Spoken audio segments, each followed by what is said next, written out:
The overall goal of the ACT assay is to test whether a gene, or genes of interest, can specify primitive ectoderm toward a particular cell fate.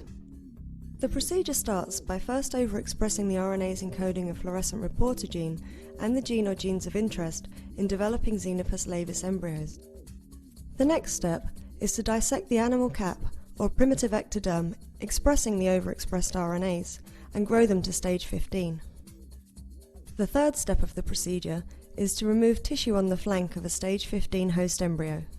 The final step is to transplant half the donor animal cap tissue onto the flank of the host embryo and grow the host to stage 42 to 43. The results show ectopic tissue formation, such as eye-like structures, through sectioning and immunostaining for tissue-specific markers.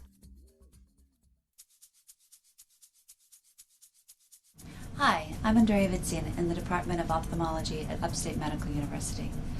Today I'll show you a procedure that we call the animal cap transplant assay that I developed in collaboration with Mike Zuber.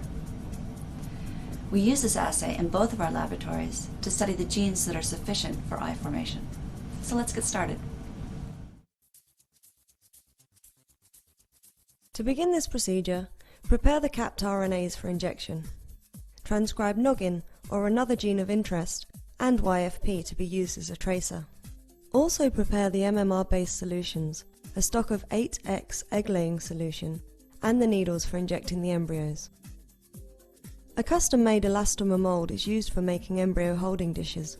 Generate one injection plate per experimental condition by melting 1% agarose in 0.4x MMR in a microwave. Transfer about 6 milliliters of the solution.